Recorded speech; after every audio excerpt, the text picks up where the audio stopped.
Sarah had just started her part-time job at the pizza parlor on Main Street. She was a hard-working college student, determined to pay for her tuition, and the job seemed like the perfect opportunity to earn some extra cash. But from the moment she stepped into the place, something felt off.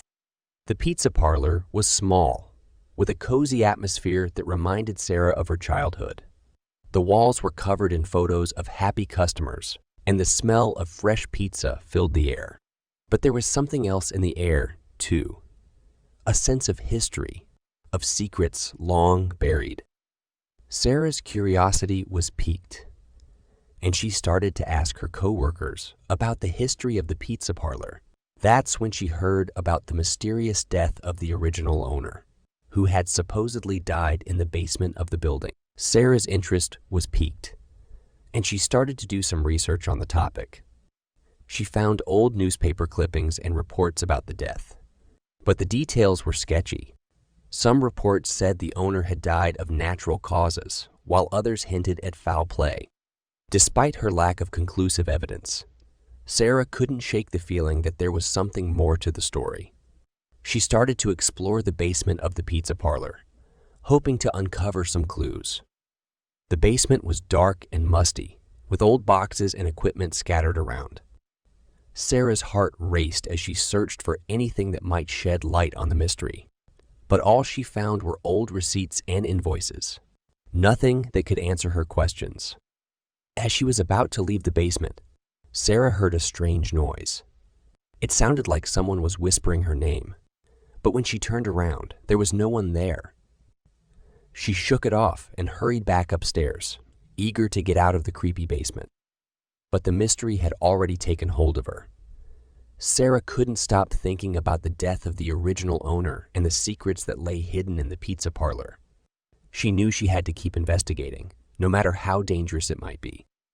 As she walked out of the pizza parlor that night, Sarah couldn't help but feel that she was being watched. She turned around, but there was no one there. She shuddered and walked quickly away, determined to find the answers she was looking for, no matter the cost. Sarah's obsession with the mystery of the pizza parlor consumed her. She spent hours poring over old records and articles, trying to piece together the truth about the death of the original owner.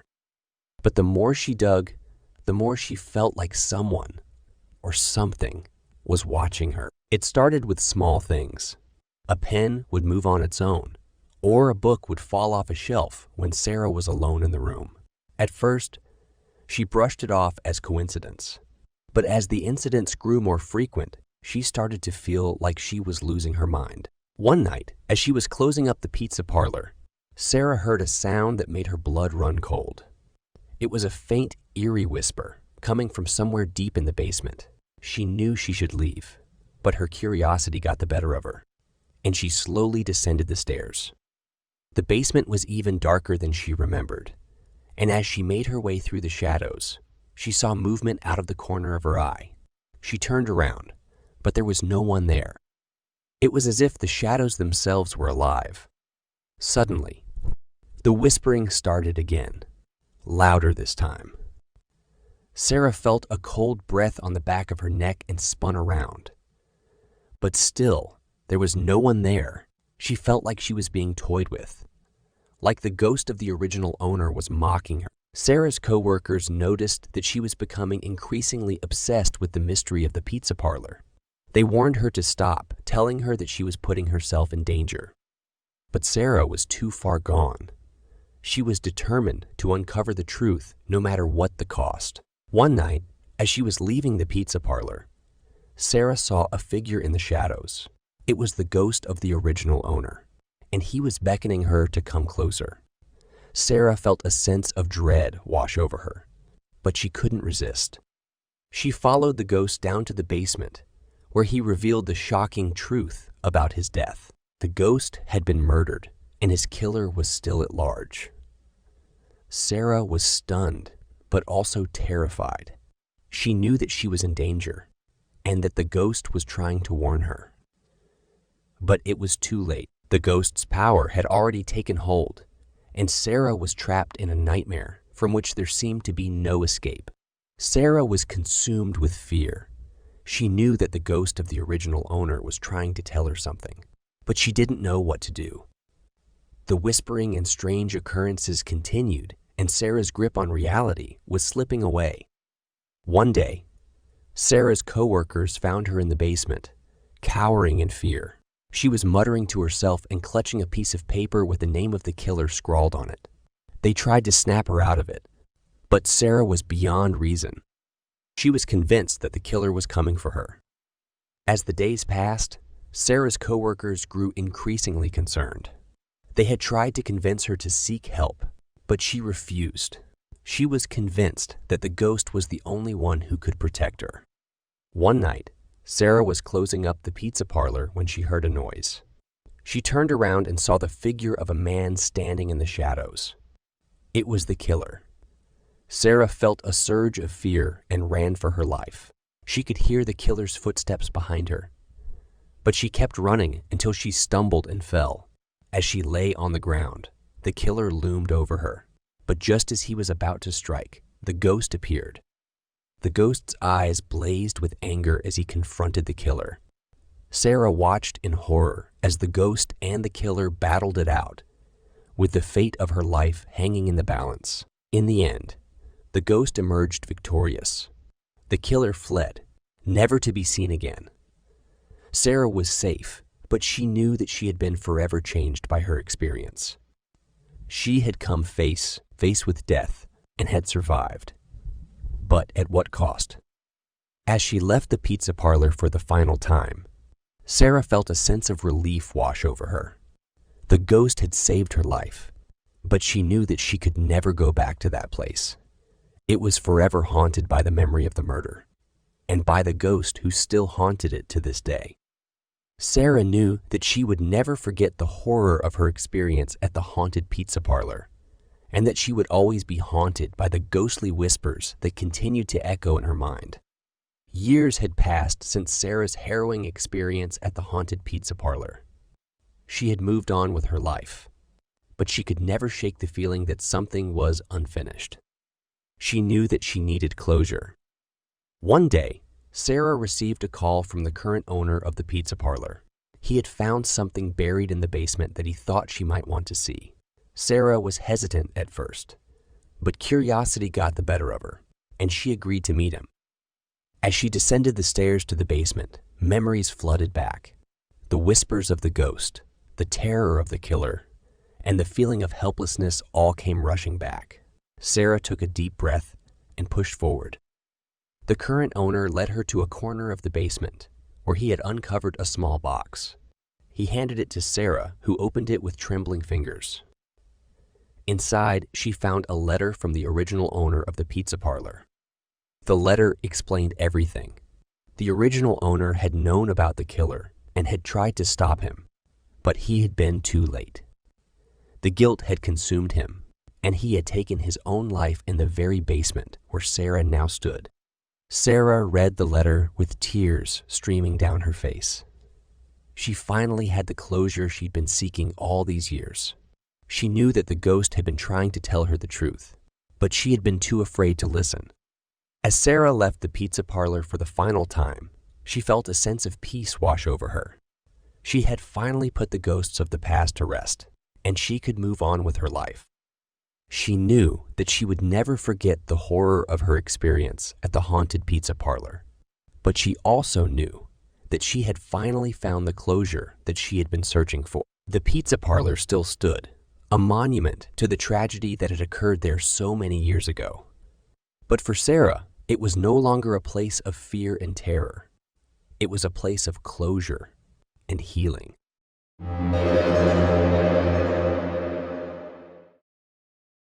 The night air was cool and refreshing as Alex stepped out of the pizza restaurant, his senses awakening to the subtle smells of the city. He adjusted his delivery bag and checked his watch, noticing the late hour. This was his last delivery for the night, but it was to a house on the edge of town that gave him an uneasy feeling. He mounted his scooter, a tired and beaten machine that had seen better days. It growled to life as he pushed off the curb, the dim street lights illuminating his way. The sounds of the city faded into the background, replaced by the quiet hum of his scooter as he navigated the empty streets.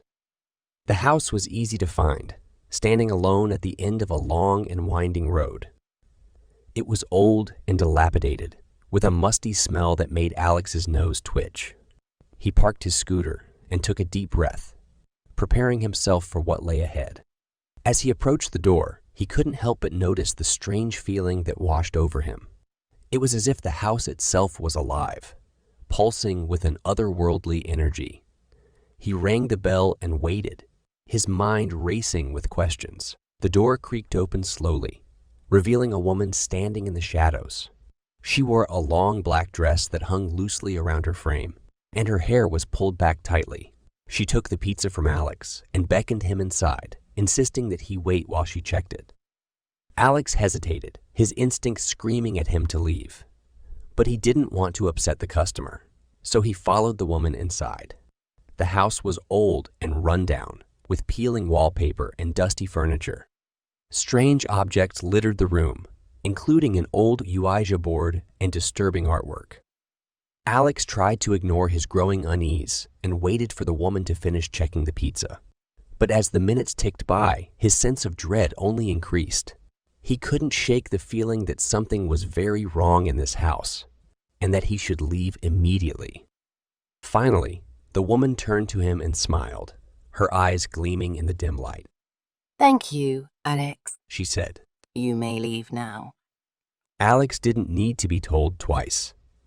He made a quick exit, his heart racing as he stepped out into the cool night air once more. As he mounted his scooter and drove away, he couldn't shake the feeling that he had just narrowly avoided something terrible. The memory of the strange woman and her eerie home haunted Alex as he drove back to the pizzeria. He couldn't shake the feeling that he had just narrowly escaped something dangerous, and the thought made his skin crawl. He tried to push the experience out of his mind and focus on the rest of his night, but he found himself unable to let it go.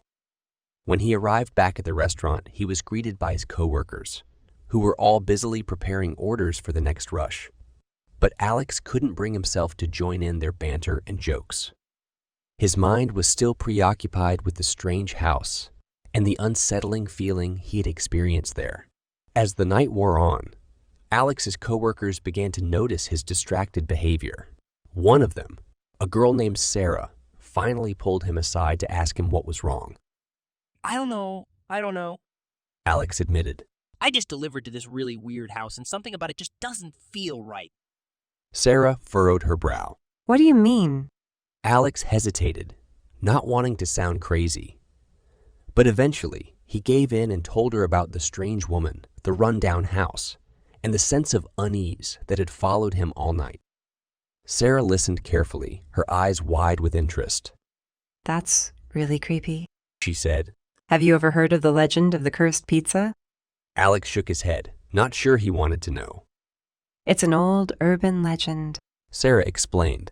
Supposedly, if you deliver a pizza to the wrong house, the person who ordered it can place a curse on you, and if you don't break the curse, something terrible will happen to you. Alex's stomach dropped. He didn't believe in curses or legends, but the thought of something terrible happening to him was enough to make him feel sick. I don't know what to do, he admitted. Sarah thought for a moment before nodding decisively. I have an idea, she said. We'll go back to that house together and investigate. Maybe we can figure out what's going on and put your mind at ease. Despite his misgivings, Alex knew he couldn't ignore the strange feeling that had been following him all night. He agreed to Sarah's plan, and together, they made their way back to the house on the edge of town. As Alex and Sarah approached the house, Alex's heart began to race. He could feel the hairs on the back of his neck standing on end, and he wondered if they were making a mistake by coming back. But Sarah seemed determined, leading the way up the overgrown path to the front door. When they arrived, she knocked loudly, but there was no answer. They waited for a few moments, but still no one came to the door. I guess no one's home, Sarah said, but Alex could tell that she was disappointed. She had seemed so sure that they would find something inside that could explain the strange feeling that Alex had experienced. But just as they turned to leave, a voice called out from behind them. Can I help you? They both turned to see the woman from earlier, standing on the porch, her eyes fixed on them with a strange intensity. Hit. Alex said, feeling nervous. We're sorry to bother you again, but we were just curious about your house. It's so old and interesting. Looking. The woman looked at them for a long moment before finally nodding. Come inside. She said, stepping aside to let them in. Alex and Sarah exchanged a look, but they followed the woman into the darkened interior of the house. It was just as creepy as Alex remembered, with dusty old furniture and strange, ornate decorations adorning the walls. The woman led them to a small sitting room, gesturing for them to take a seat on the old, musty sofa. Alex couldn't help but feel a sense of unease settle over him as he sat down. So, Sarah said, trying to break the silence. what do you do for a living? The woman looked at her with a strange, almost predatory gaze. I don't have a job. She said. I spend my time studying the dark arts. Alex felt a chill run down his spine at her words, and he wondered if they had made a mistake by coming back to this house. But it was too late now. They were already here, and they had to see it through. As the woman continued to talk, Alex found himself becoming more and more uncomfortable. He couldn't quite put his finger on why, but there was something off about her. Her gaze was too intense, and her words seemed to carry a weight that made Alex feel like he was suffocating. But Sarah seemed completely engrossed, asking question after question after question about the woman's studies and experiences. Alex tried to tune it out, but it was like his mind was stuck in a fog. He couldn't focus on anything else. And then, suddenly, the woman stood up, interrupting Sarah mid-sentence. I have something to show you. She said, her voice low and ominous. Something that I think you'll find very interesting. Alex felt his stomach drop as the woman led them out of the sitting room and down a long, dark hallway. He could hear the sound of their footsteps echoing on the hardwood floors, and he wondered if they were making a mistake by following her. But Sarah seemed completely unfazed, her eyes bright with excitement. She was like a kid in a candy store, eager to see what the woman had in store for them. Finally, they reached a door at the end of the hallway, and the woman pushed it open to reveal a small, dimly lit room. In the center of the room was a table, and on the table sat a large, ornate box. The woman gestured for them to approach, and Alex felt a strange energy emanating from the box. He couldn't quite explain it, but it was like there was something inside that was trying to pull him closer. Sarah leaned in to examine the box, and as she did, the woman reached out and touched her on the shoulder. Be careful. She said, her voice low and menacing. You don't know what you're dealing with. Alex felt a cold sweat break out on his forehead as he watched Sarah lift the lid of the box. And then, suddenly, all hell broke loose. As Sarah lifted the lid of the ornate box, a thick fog began to pour out, swirling around the three of them. Alex stumbled back, trying to escape the mist, but he couldn't seem to find his footing. Sarah, on the other hand, seemed completely entranced, her eyes locked on the object inside the box. Alex couldn't see what it was from his vantage point, but he could sense that it was something dangerous. And then, just as suddenly as it had started, the fog cleared and Sarah collapsed to the ground, unconscious.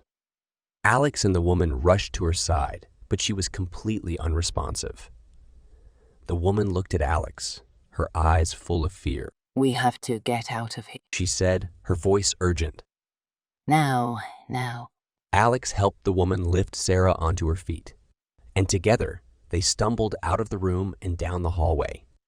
But as they reached the end of the hallway, they heard a sound that made their blood run cold. It was the sound of something shuffling towards them, something heavy and lumbering, and as it emerged from the shadows, Alex felt his stomach drop.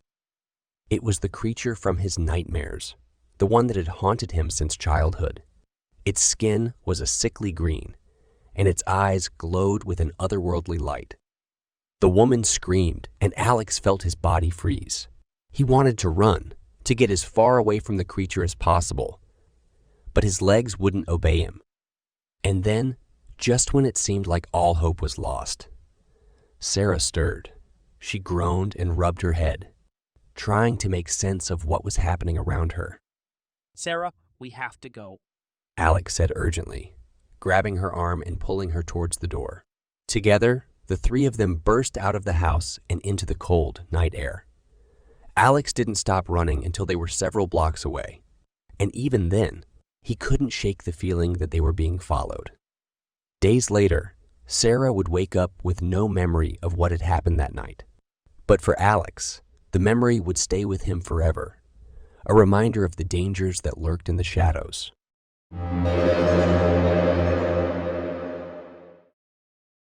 Mark finished up his shift at the pizzeria and was looking forward to a quiet evening at home. But as he clocked out, the phone rang. It was the restaurant's manager, asking him to make a delivery to an unfamiliar part of town. "Sorry to ask this of you, Mark, His boss said apologetically. but it's a large order and no one else is available to do it. We really need to keep our customers happy. You know how it is." Mark sighed. He knew how important it was to keep the customers happy, but he also knew that this part of town was not a place he wanted to venture into alone. The abandoned houses, broken street lamps, and eerie silence gave him the creeps. But he couldn't say no to his boss, so he reluctantly agreed to make the delivery. As he drove his car through the dark streets, Mark couldn't shake the feeling that he was being watched. The moonlight cast shadows across the empty houses, and the silence was only broken by the sound of his engine. He tried to convince himself that he was being paranoid, but the feeling only grew stronger as he approached his destination. The address led him to an old, run-down house on the outskirts of town. The paint was peeling, the windows were boarded up, and the yard was overgrown with weeds. Mark parked his car in front of the house and hesitated for a moment before getting out. He could see that the lights were off, and there were no signs of life inside. He grabbed the pizza boxes and made his way to the front door. As he rang the bell, he heard a faint sound coming from inside the house. It was like a whisper, but he couldn't make out the words. He hesitated for a moment, then knocked on the door. No answer. He knocked again, louder this time. Still no answer. Mark was getting frustrated now. He was tired, hungry, and wanted to go home. He reached for his phone to call the customer, but there was no signal. He tried to open the door, but it was locked. He decided to leave the pizzas on the doorstep and return to the pizzeria. As he turned to leave, he heard a loud crash coming from inside the house. He froze in fear, then slowly turned back to face the door. He heard the sound again, followed by a strange scratching noise. It was like something was trying to claw its way out of the house. Mark's heart raced as he tried to rationalize the situation. Maybe it was just a raccoon or a stray cat, but the noises grew louder and more intense, like something was trying to break down the door. Mark knew he had to get out of there. He ran back to his car, fumbling with his keys as he tried to unlock the door. He finally managed to open it and jumped inside, slamming the door shut behind him. As he drove away, he looked back at the abandoned house, wondering what was making those terrifying sounds. Little did he know that this was just the beginning of a nightmarish encounter with the ghostly pizza boy. Mark couldn't shake the feeling of unease that lingered with him after his encounter at the abandoned house. He tried to brush it off as just his imagination, but the strange scratching sounds and eerie whispers had left him on edge. When he arrived back at the pizzeria, he told his coworkers about what had happened, hoping that they would be able to offer some rational explanation. But they just shrugged it off and made fun of him for being scared. Looks like you're going to be the next ghost story, Mark. One of his coworkers joked. Mark tried to laugh it off, but he couldn't shake the feeling that there was something more to the strange noises he had heard. He decided to do some research to see if there were any urban legends or ghost stories associated with the abandoned house. As he delved into his research, he discovered a shocking history of the house. It had been the site of a gruesome murder, suicide several years ago, where a man had killed his entire family, before taking his own life. Rumors had circulated that the ghostly apparitions of the family still haunted the house to this day. Mark felt a chill run down his spine as he read the accounts of the gruesome murder. He couldn't help but wonder if the strange noises he had heard were the ghosts of the family, trying to make contact with the living world. The more he thought about it, the more convinced he became that something supernatural was at play. He decided to go back to the abandoned house and investigate further, armed with a flashlight and a camera. As he approached the house once again, he could feel his heart racing with anticipation and fear. He cautiously made his way inside, keeping a tight grip on his flashlight. The house was silent, but there was a strange feeling in the air. Mark could feel an icy chill that seemed to permeate the entire house, and the hair on the back of his neck stood on end. As he explored the dark and creepy house, he began to notice strange things happening. Doors would slam shut on their own, and he could hear whispers in the darkness.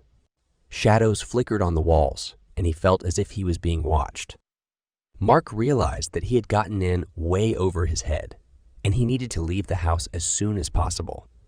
But as he turned to leave, he saw a shadowy figure in the corner of his eye. He spun around, shining his flashlight on the figure. It was the ghostly apparition of a young boy, with a pale face and dark eyes. The boy stared at him silently for a moment, then disappeared into thin air. Mark was shaken to the core by the encounter. He realized that he was dealing with something far beyond his comprehension, and he needed to find a way to protect himself before it was too late. Mark knew that he had to take action if he wanted to protect himself from the ghostly presence that haunted the abandoned house.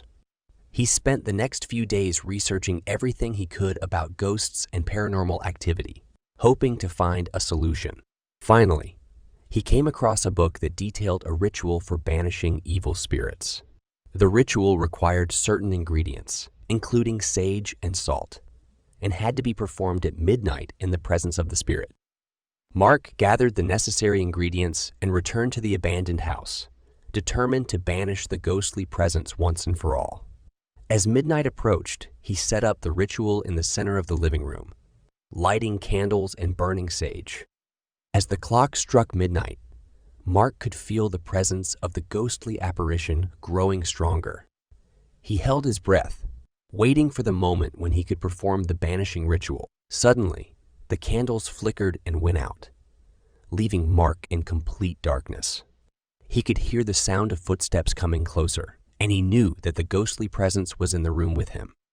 With a trembling hand, Mark reached for the salt and began to sprinkle it around him in a circle.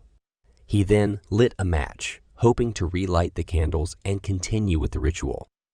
To his horror, he saw that the ghostly apparition was standing directly in front of him, its dark eyes staring straight into his soul. Mark could feel the icy coldness of its presence and knew that he had to act quickly. He took a deep breath and began to recite the words of the ritual, pouring all of his energy into the words. As he spoke, the ghostly presence began to fade away, disappearing into the darkness. Mark fell to the ground, exhausted and shaken from the encounter. He knew that he had narrowly escaped a terrible fate and that he had learned a valuable lesson about the dangers of meddling with the supernatural. From that day forward, Mark vowed never to go near the abandoned house again. He had learned the hard way that sometimes the scariest things are the ones that we can't see. Mark thought he had put the ghostly encounter behind him, but he soon realized that it wasn't over yet. A few weeks later, strange things began to happen around his home. Objects would move on their own. Doors would open and close inexplicably, and Mark could hear strange whispers in the darkness. He knew that the ghostly presence had followed him home. Mark was terrified, but he refused to let the spirit win. He began to research once again, looking for a way to rid himself of the ghostly presence once and for all. After hours of searching, he found an article about a local psychic who specialized in communicating with the dead. Desperate for answers, Mark made an appointment and went to see the psychic. The psychic, a middle-aged woman named Maria, was kind and reassuring. She listened intently as Mark described his experiences and offered to conduct a seance to try and communicate with the spirit. Mark was hesitant, but he knew that he had to do something to end the haunting. He agreed to the seance, and Maria began to prepare the room, lighting candles and laying out crystals. As the seance began, Mark felt a sense of unease wash over him. He could feel the ghostly presence growing stronger, and he was afraid of what might happen. Maria called out to the spirit, asking it to reveal itself and communicate with them. At first, there was no response, and Mark began to lose hope. But then, he felt a cold breeze wash over him, and he heard a faint whisper in his ear. He couldn't make out the words, but he knew that it was the ghostly presence. Maria continued to communicate with the spirit, asking it why it was haunting Mark and what it wanted. Finally, the spirit responded. It revealed that it was the ghost of a pizza delivery boy who'd been killed in a car accident while on the job. He'd been trying to deliver a pizza to the abandoned house when he was struck by a drunk driver. The spirit had been trapped in the house ever since, unable to move on to the afterlife. It had latched onto Mark because he was the only person who had shown any interest in the abandoned house in years. Mark was shocked and saddened by the spirit's story. He knew that he had to help the ghostly presence move on, but he wasn't sure how. Maria suggested that they perform a ritual to help the spirit find peace. She instructed Mark to bring a slice of pizza to the abandoned house and leave it on the doorstep as a symbol of peace and forgiveness. Mark was skeptical, but he was willing to try anything. The next day, he went to the local pizzeria and ordered a pizza. He then drove to the abandoned house and left a slice on the doorstep, hoping that it would help the spirit find peace. As he walked away from the house, Mark felt a sense of relief wash over him. He knew that he had done the right thing, and he hoped that the ghostly presence had finally moved on to the afterlife.